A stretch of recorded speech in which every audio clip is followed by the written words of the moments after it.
नमस्कार, मैं हूँ Sujata Jayaram Maiyar, bed number 13 season 4 में एक बार फिर आपके साथ।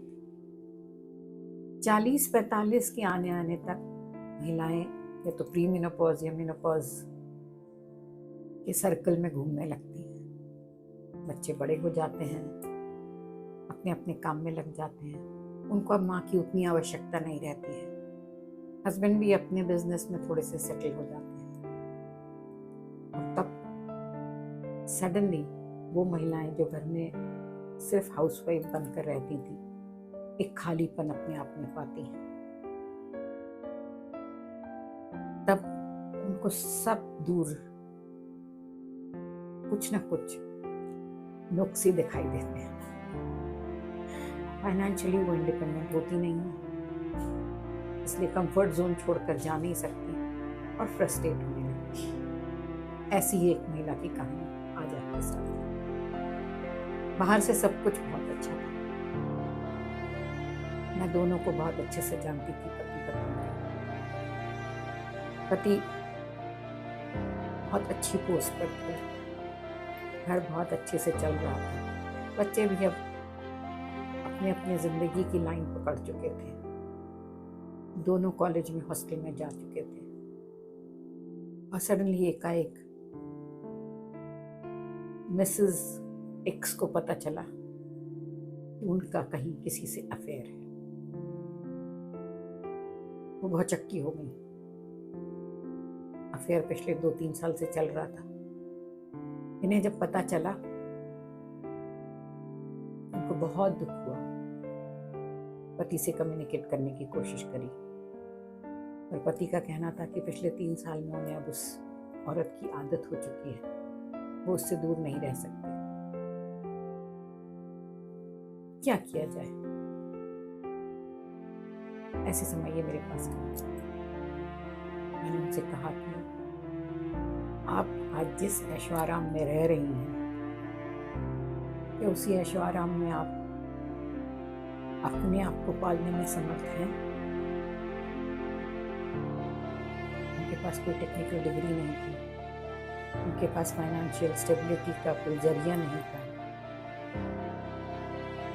और उम्र के इस दौर में 45-46 के दौर में कंफर्ट से बाहर निकलना, गाड़ी, driver, chauffeur, money for shopping, kitty, सामाजिक प्रतिष्ठा,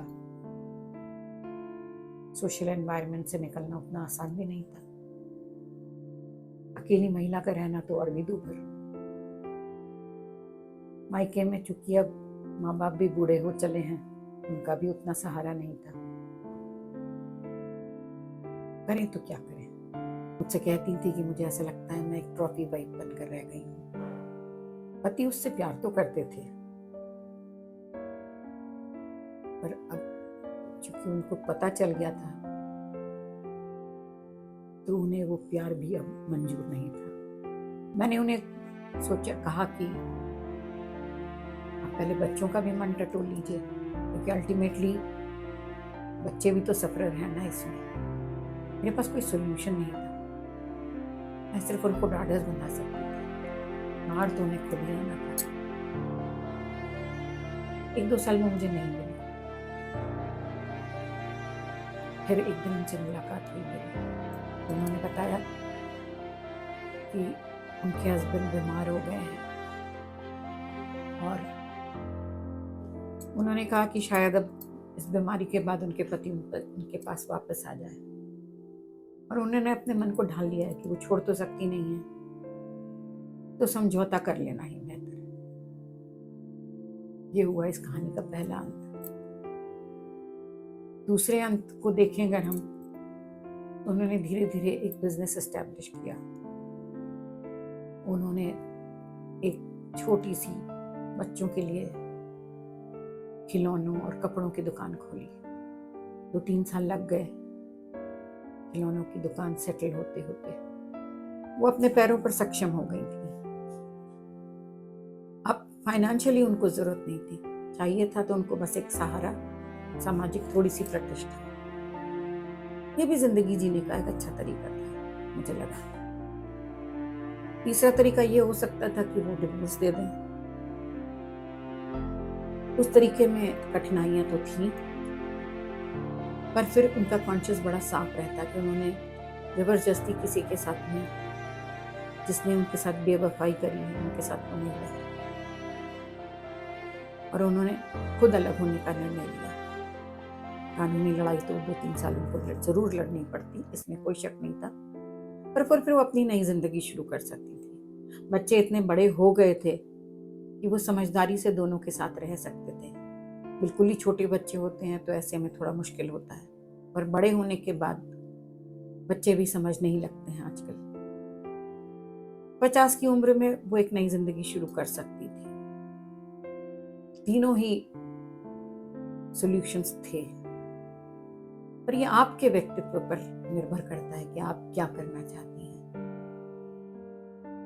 मैंने जो देखा है उसमें बहुत सारी महिलाएं ट्रॉफी वाइफ्स बनकर रहना पसंद करती हैं, क्योंकि उन्हें आराम, उस सेफ जोन या उन कंफर्ट्स की इतनी आदत हो जाती है कि अब कोई भी चीज़ उनके लिए डिस्कम्फर्ट हो जाती है। उनको लगता है कि जो अच्छे दिन थे जब वो गुजार लिए, तो अब फिर से कठिनाइयाँ क्यों?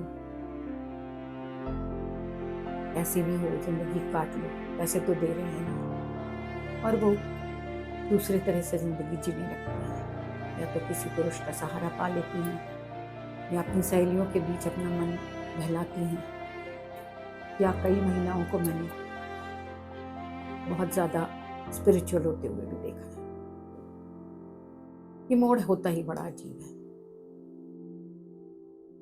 क्या करना चाहिए हमें ऐसे समय? आपको क्या लगता है?